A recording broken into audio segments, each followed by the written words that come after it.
Hello students, आपका हमारे channel the light में स्वागत है। स्टूडेंट्स, आपको गणतंत्र दिवस की शुभकामनाएं। आप जानते ही हैं कि आज हमारा संविधान लागू हुआ था और आज का हमारा चैप्टर भी है भारतीय संविधान की प्रस्तावना तथा विशेषताएं। इसलिए आज हम इंडियन कॉन्स्टिट्यूशन यानी भारतीय संविधान के बारे में जानेंगे कि संविधान क्या है, उसकी आवश्यकता क्यों है, उसके उद्देश्य और उसकी मुख्य विशेषताओं को देखेंगे। तो चलिए शुरू करते हैं।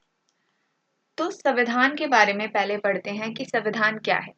तो संविधान जो है एक किताब, एक ऐसा दस्तावेज या डॉक्यूमेंट आप कह सकते हैं जिसमें सभी नियम, सिद्धांत और कानून लिखे होते हैं जिसके द्वारा एक देश की शासन व्यवस्था चलती है, यानी देश कैसे कार्य करेगा। सारे जो नियम कानून है उसमें लिखे होते हैं, तो उसे हम संविधान कहते हैं। और भी इसके बिंदुओं को देखेंगे कि जिससे आपको स्पष्ट हो कि संविधान क्या है। संविधान जो है हमारी जो राजनीतिक प्रक्रिया है, यानी किस प्रकार से एक हम नेता को चुनते हैं, यानी अपने शासक को चुनते हैं और वो कैसे देश को चलाएगा और जनता के अधिकारों के बारे में हर एक जानकारी जो है हमें संविधान से ही प्राप्त होती है। तो राजनीतिक प्रक्रिया का एक मूलभूत ढांचा यानी बहुत आवश्यक जो वस्तु है वो क्या है, संविधान है। अगला देखेंगे हम पॉइंट, संविधान जो है सरकार के 3 अंग क्या कौन से हैं? विधायिका जो कानून बनाती है, कार्यपालिका जो उसे लागू करती है, न्यायपालिका जो न्याय देती है। तो ये संविधान के जो 3 अंग है उनकी क्या शक्तियां यानी उनका क्या रोल है, उनका क्या कार्य है, उनकी व्याख्या करती है यानी बताता है संविधान।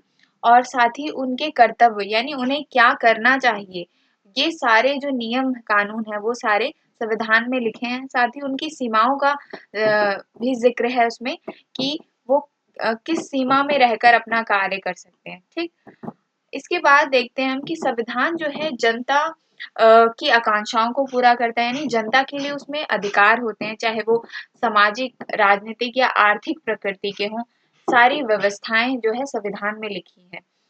और संविधान अराजकता को रोकता है, यानी हमारे पास नियम है, कानून व्यवस्था है, उसी के अनुसार सरकारें चलती हैं।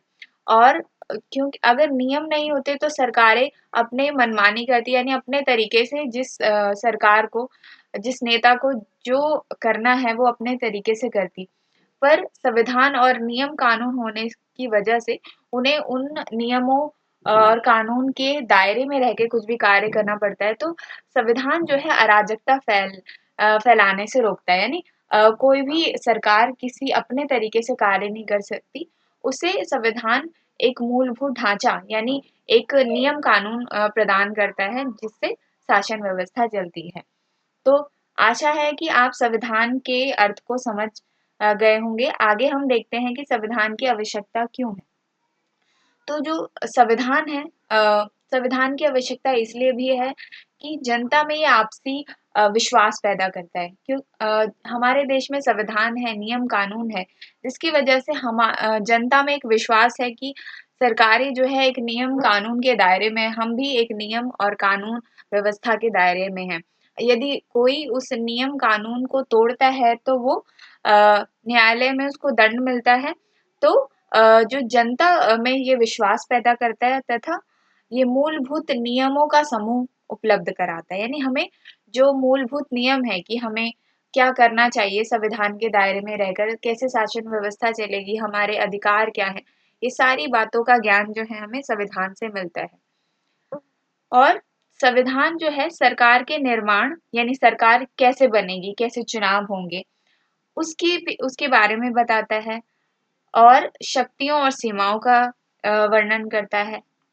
संविधान एक न्यायपूर्ण समाज की स्थापना करता है, यानी अगर नियम कानून नहीं होंगे, यदि आप विद्यालय जाते हैं, विद्यालय में अगर नियम कानून नहीं होंगे तो बच्चे शोर मचाएंगे या अपनी मर्जी की मनमानी करेंगे। इसी प्रकार से अगर टीचर्स के लिए रूल्स नहीं होंगे तो वो अपने ढंग से पढ़ाएंगे या नहीं पढ़ाएंगे। तो सबके लिए एक नियम कानून और ये सारी चीजें होनी जरूरी है। तो इसी प्रकार से संविधान जो है देश के लिए इम्पोर्टेंट है और एक न्यायपूर्ण यानी न्याय देने का कार्य करते हैं, एक न्यायपूर्ण समाज की व्यवस्था रखने के लिए जरूरी है, इसलिए हमारी संविधान की आवश्यकता है हमें। अब हम देखेंगे कि संविधान जो हमारा संविधान है वो कैसे बना, इसका निर्माण कैसे हुआ। तो संविधान जो है कॉन्स्टिट्यूशन असेंबली यानी संविधान सभा के द्वारा बना है। संविधान सभा जो इसका गठन हुआ था 1946 में हुआ था, और वहाँ के इसके जो सदस्य हैं तत्कालीन विधानसभाओं के सदस्य जो अप्रत्यक्ष रूप से चुने गए थे। प्रत्यक्ष यानी हम प्रत्यक्ष जैसे हम मुख्यमंत्री का या फिर एमएलए एमपी का चुनाव डायरेक्ट करते हैं, उस तरीके से नहीं, अप्रत्यक्ष रूप से चुनाव हुआ था प्रांतीय विधानसभाओं के सदस्यों का। और साथ ही जब ब्रिटिश राज था उसके बीच में देसी रियासतें भी थी भारत में, तो देसी रियासतों से भी सदस्यों को चुना गया था, मनोनीत किया गया था। योग्य जो संविधान बना सकते हैं उन लोगों को चुना गया था संविधान सभा में, जो संविधान बनाने वाले थे। अब हम देखेंगे संविधान की कार्य प्रणाली, यानी संविधान किस प्रकार से बना। तो संविधान सभा में भी एक अध्यक्ष, जैसे आपकी क्लास में मॉनिटर या एक अध्यक्ष होता है जो सारी कार्य व्यवस्था देखता है, वैसे संविधान सभा का भी एक अध्यक्ष था, जो अध्यक्ष थे डॉक्टर राजेंद्र प्रसाद। और इस सभा के प्रारूप समिति के सदस्य, यानी प्रारूप जो समितियां थी अलग अलग, उसके बारे में मैं विस्तार से नहीं बता रही हूँ, जो आपके सिलेबस में है उसके अनुसार बता रही हूँ। अध्यक्ष हमारे राजेंद्र प्रसाद थे, और प्रारूप समिति के अध्यक्ष थे भीमराव अंबेडकर, जिन्हें भारतीय संविधान का जनक या भारतीय संविधान का पिता भी कहा जाता है। और इसमें कुल 299 सदस्य थे, और ये भारतीय संविधान हमारा 26 नवंबर 1949 को बनकर तैयार हो गया था, जिसमें 395 अनुच्छेद और 22 भाग 8 अनुसूचियां थी। वर्तमान में ये जो अनुसूचियां 8 से बढ़कर 12 हो गई हैं, ठीक। और संविधान को बनाने में 2 वर्ष 11 महीने 18 दिन का समय लगा, और इसमें 166 बैठकें हुई। हमारा संविधान 26 नवंबर 1949 को बनकर तैयार हो गया, पर इसे 26 जनवरी 1950 यानी 1950 को विधिवत रूप से लागू किया गया, जिसे जो आज हम गणतंत्र दिवस के रूप में मनाते हैं। अब हम देखेंगे कि संविधान का उद्देश्य क्या है। अच्छा, अभी हमने देखा कि संविधान क्या है, संविधान को क्यों बनाया गया, आवश्यकता क्या है, कैसे बना, ये संविधान सभा के द्वारा बना गया ये। और अब हम देखेंगे कि इसका उद्देश्य क्या है। तो उद्देश्य इसके पीछे ये था, वैसे तो हमने अभी आगे पीछे देखा कि संविधान कैसे क्यों जरूरी है हमारे लिए। तो जिस समय संविधान बन रहा था उस समय उस संविधान सभा में एक ही विचारधारा के लोग नहीं थे, उसमें अलग अलग विचारधारा, अलग अलग धर्मों और अलग अलग सोच रखने वाले व्यक्तियों को चुना गया, ताकि वो अपने लोगों के बारे में सोचकर एक ऐसा संविधान बनाए जिसमें हर एक विचारधाराओं को जगह मिले। यानी कि जब संविधान सभा बन रही थी तो वहां पर कुछ समाजवादी सिद्धांत को मानने वाले लोग थे, कि मानते थे कि समाजवादी हमारा दृष्टिकोण होना चाहिए, कुछ गांधीवादी विचारधारा के थे, कुछ उदारवादी विचारधारा के थे। अगर आपको इन विचारधाराओं के बारे में नहीं पता तो आप हमारे पुरानी वीडियोस देख सकते हैं जो हमारे प्लेलिस्ट में उपलब्ध है। तो कुछ लोग चाहते थे समाजवादी विचारधारा, यानी समाज हित में ऐसा कार्य हो, उसी के अनुसार हमारे जो नियम कानून बने उसको ध्यान में रखकर बने, कि समाज हित में बने।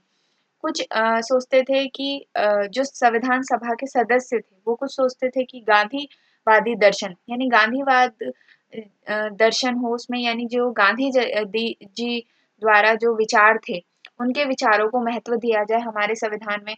कुछ लोग चाह रहे थे कि उदारवादी हमारा विचारधारा के अनुसार हमारा संविधान बने। तो अलग अलग विचारधाराओं के लोग जो हमारे संविधान कॉन्स्टिट्यूशन असेंबली में थे, तो हर एक व्यक्ति अपना विचार प्रकट कर रहा था कि संविधान इसके अनुसार बनना चाहिए, ऐसे बनना चाहिए, वैसा बनना चाहिए। और आप जानते ही हैं हमारा देश विभिन्नताओं का देश है। यहाँ पर अलग-अलग विचारधारा, अलग-अलग मज़हब और अलग-अलग दृष्टिकोण के लोग रहते हैं। तो सभी में तालमेल बिठाने के लिए कि किसी भी व्यक्ति विशेष के भावनाओं का या फिर किसी व्यक्ति विशेष की विचारधाराओं का हनन ना हो, यानी सबके विचारधाराओं को रखते हुए एक ऐसे संविधान का निर्माण किया गया जिसमें सभी के हक की बात रखी गई और एक ऐसा संविधान उपलब्ध कराया गया जो अभी तक अभी उसमें कोई अधिक बदलावट नहीं हुई है, उसको दोबारा नहीं बनाया गया, जो जैसा वो पहले बना था वैसे अभी तक भी है। और पूरे विश्व में सबसे विशाल और सबसे अच्छा जो संविधान है माना जाता है हमारा संविधान, इसलिए इसमें सभी विचारधारा यानी हर एक मजहब, हर एक विचारधारा, हर एक धर्म को स्थान मिला है और सबकी विचारधाराओं का सम्मान करते हुए सारी बातों को, सभी अच्छी बातों को हमारे संविधान में जगह मिली है। तो इस प्रकार हमारे जो निर्माता थे, संविधान निर्माता जितने भी कॉन्स्टिट्यूशन असेंबली में थे, चाहे वो भीमराव अंबेडकर हों, जिन्होंने दलित समाज के बारे में उसमें जगह दी, और चाहे वो नेहरू जी हों जिन्होंने समाजवाद के विचार रखे, और हर एक बात उसमें पाई जाती है। इसलिए हमारा संविधान एक मजबूत संविधान और एक विशाल और एक अच्छा संविधान माना जाता है। अब हम देखेंगे कि संविधान की प्रस्तावना के बारे में। तो प्रस्तावना जो है संविधान, प्रेम्बल्स भी इसे कहते हैं, संविधान की जो प्रस्तावना है आपने हर एक किताब में इस तरह की भारत का संविधान उद्देशिका देखी होगी, जिसमें इस प्रकार से लिखा होता है कि हम भारत के लोग भारत को एक संपूर्ण प्रभुत्व संपन्न समाजवादी पंथ निरपेक्ष लोकतंत्रात्मक गणराज्य बनाने के लिए तथा उसके समस्त नागरिकों को, और इस प्रकार से ये सारी चीजें लिखी होती हैं। तो आपने ये जरूर देखा होगा। तो ये भारत संविधान की प्रस्तावना है। प्रस्तावना से आप समझ सकते हैं, जैसे आपकी कोई भी किताब है, कोई भी पुस्तक है, उसमें सबसे पहले पेज पे क्या होता है कि भूमिका लिखी होती है। उस आप इस किताब में क्या पढ़ने वाले हैं, क्या किस चीज के बारे में जानकारी मिलेगी, या हमारे वीडियो की शुरुआत में मैं पहले बताती हूँ कि आज हम क्या पढ़ेंगे, किन किन बिंदुओं पर बात करेंगे।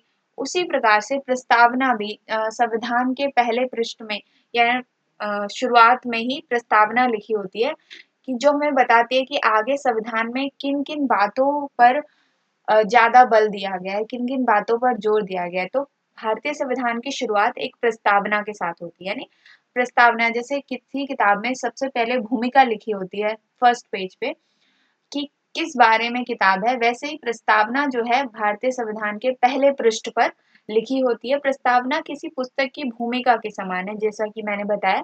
ये संविधान निर्माण के उद्देश्य यानी संविधान का क्यों निर्माण किया गया, उसके लक्ष्यों की व्याख्या करता है, तथा ये संविधान की मार्गदर्शिका है, यानी मार्गदर्शन करता है हमें कि संविधान किस बारे में है। तो संविधान की जो प्रस्तावना है वो 3 दिसंबर 1946 का को उद्देश्य प्रस्ताव के रूप में नेहरू जी द्वारा प्रस्तुत किया गया था, तथा जनवरी 22 1947 को लगभग सर्वसम्मति से इसे रखा गया, इसे हमारे संविधान में जगह मिली। तो ये आप देख सकते हैं। इसमें हम बात करेंगे जो ये हाइलाइटेड वर्ड है, संपूर्ण प्रभुत्व संपन्न समाजवादी पंथ निरपेक्ष लोकतंत्रात्मक गणराज्य, न्याय स्वतंत्रता समानता, सब में राष्ट्र की एकता अखंडता, ये सारी बातें हमारे संविधान में पाई जाती हैं, और यही हमारे संविधान को एक अच्छा संविधान बनाती है। कैसे? जो यहाँ पर शब्द है ये कई बार एग्जाम्स में व्याख्या भी आ जाती है इसकी। प्रभुत्व संपन्न का अर्थ होता है कि पहले हमारा देश ब्रिटिश हुकूमत का गुलामी में था, ब्रिटिश सरकार के, और हमारा देश अपने प्रभुत्व प्रभुत्व संपन्न नहीं था, यानी एक भारत देश तो था पर वो किसी के अधीन था, यानी गुलामी में था। तो उस पर किसी अन्य देश का जोर था, इसलिए तो प्रभुत्व संपन्न मतलब होता है जब किसी भी देश पर किसी अन्य देश का प्रभाव ना हो, यानी वो प्रभाव से मुक्त हो, स्वतंत्र रूप से वहाँ की अपनी सरकार हो। पहले क्या था, जब तक हमारा देश आजाद नहीं हुआ था, ब्रिटिश सरकार हमारे ऊपर शासन करती थी।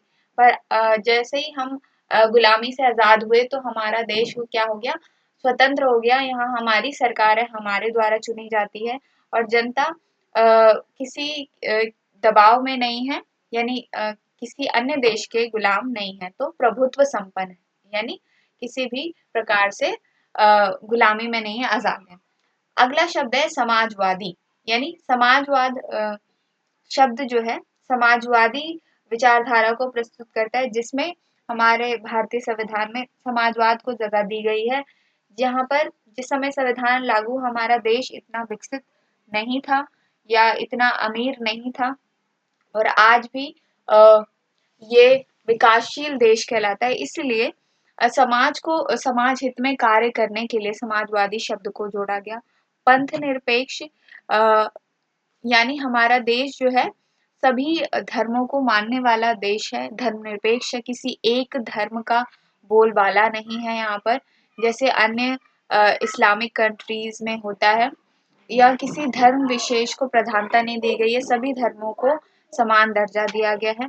लोकतंत्रात्मक गणराज्य, यानी लोकतंत्रात्मक कैसे कि यहाँ पर हम अपनी मर्जी से सरकार चुनते हैं, जनता अपने प्रतिनिधि को चुनती है और वो सरकार बनाती है, यानी हम अपनी मर्जी से अपने शासक का चुनाव करते हैं। अब अगला हाईलाइटेड वर्ड है जो कि हमारे संविधान में बहुत इम्पोर्टेंट भी है, न्याय।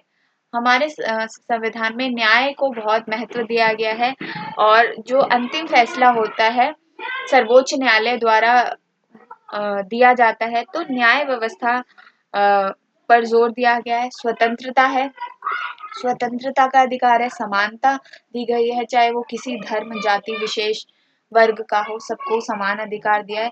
राष्ट्र की एकता और अखंडता को सुरक्षित। तो इस प्रकार हमारा संविधान जो है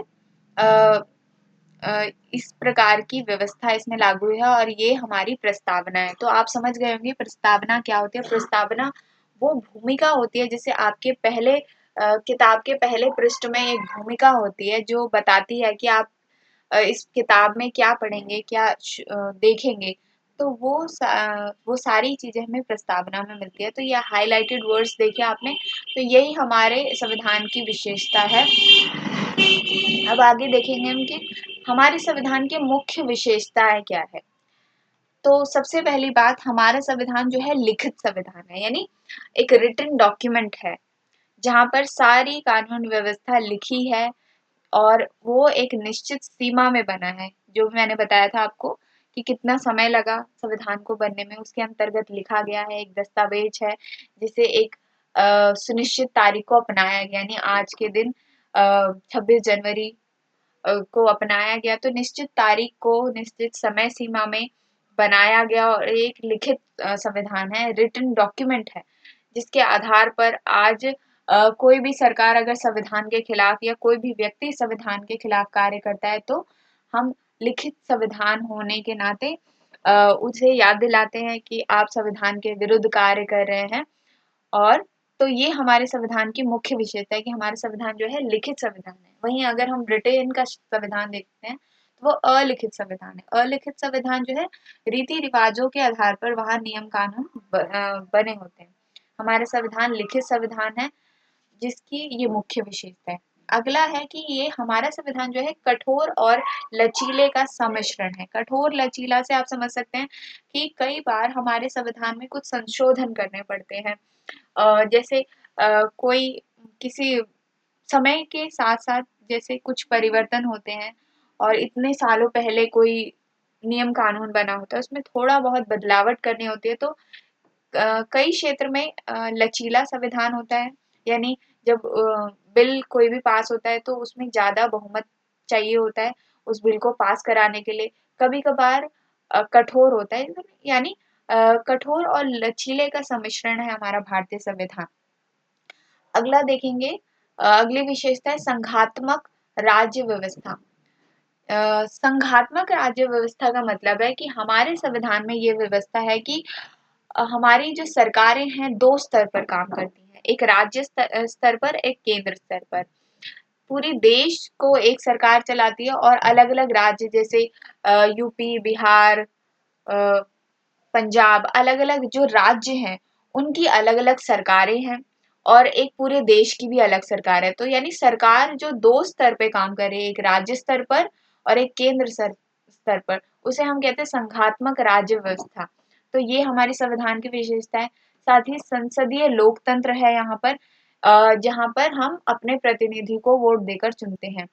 और हमारे संविधान में मौलिक अधिकार और कर्तव्यों की व्याख्या है, जो नागरिकों को प्रदान है किया गया है कि मौलिक अधिकार उन्हें दिए गए हैं।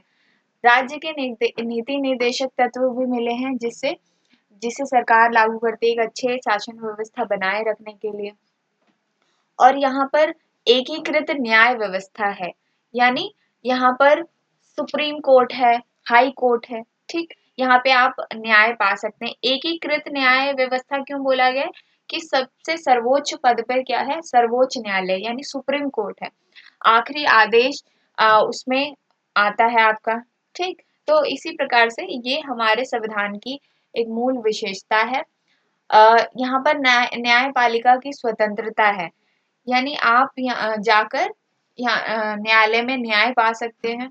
अगर कार्यपालिका या व्यवस्थापिका यानी जो कानून बनाते हैं और लागू करते हैं, अगर इन्होंने भी गलत रीति से किसी कानून का उल्लंघन किया तो उनको भी न्याय देती है, ठीक है। और ये जो है कोई भी सरकार या व्यवस्थापिका या कार्यपालिका के दबाव से मुक्त है, यानी किसी दबाव में आके कार्य नहीं करती। न्यायपालिका निष्पक्ष और स्वतंत्र रूप से अपना कार्य करती है। इकहरी नागरिकता है हमारे देश में। इकहरी नागरिकता मतलब कि हमारे देश में जब आप किसी फॉर्म को भरते होंगे तो उसमें एक कॉलम आता है कि नागरिकता क्या है आपकी, नेशनैलिटी क्या है आपकी। तो आप इंडियन भरते हैं कि हम भारतीय नागरिक हैं। तो हमारे देश में इकहरी नागरिकता है, जबकि अमेरिका जैसे देशों में दोहरी नागरिकता है। दोहरी और एक इकहरी नागरिकता में ये अंतर है कि दोहरी नागरिकता से आप समझ सकते हैं, जैसे यदि कोई राज्य का व्यक्ति है, जैसे बिहार का कोई व्यक्ति है या उत्तर प्रदेश का कोई व्यक्ति है, तो उसकी नागरिकता बिहार की भी होगी और साथ में उस देश की भी होगी कि भारत का नागरिक है भी है वो और उत्तर प्रदेश का भी नागरिक है। तो ये दो नागरिकता हो गई। पर हमारे देश में क्या है, इकहरी नागरिकता है, यानी हम अलग अलग राज्यों में रहने के बावजूद भी हम एक देश के निवासी हैं, वो है भारत निवासी हैं। तो हमारे देश में इकहरी नागरिकता है, वहीं अमेरिका जैसे देशों में दोहरी नागरिकता है। अगली जो संविधान की विशेषता है, सार्वभौमिक वयस्क मताधिकार, यानी जब हम 18 वर्ष प्राप्त लेते हैं तो चाहे हम किसी भी धर्म, जाति विशेष के, संप्रदाय के हों, हमें बिना किसी भेदभाव के हमें वोट देने का यानी अपने जो शासक है उसे चुनने का अधिकार है, ठीक। तो इसे हम सार्वभौमिक वयस्क मताधिकार कहते हैं। ये भी हमारे संविधान की विशेषता है कि हमें एक निश्चित आयु पे हमें वोट देने का, अपने शासक को चुनने का अधिकार है। अगला जो व्यवस्था है संविधान की विशेषता, आपातकाल की व्यवस्था। यदि अगर देश पे कोई संकट आए या ऐसी आपातकालीन स्थिति हो जाए तो आपातकाल की व्यवस्था है, जिससे सारी जो कानून व्यवस्था है वो राष्ट्रपति के पास चली जाती है और राष्ट्रपति पूरे देश की देखरेख करता है। तो इस प्रकार स्टूडेंट्स आप समझे होंगे, आशा है कि आप ये जो संविधान का अध्याय है समझे होंगे। और साथ ही आज के दिन एक विद्यार्थी के तौर पर आपको संविधान के बारे में जानना बहुत आवश्यक है, जो आशा करती हूँ कि आप समझे होंगे। अगर आपका कुछ भी सुझाव देना चाहते हैं तो कमेंट करें। धन्यवाद वीडियो देखने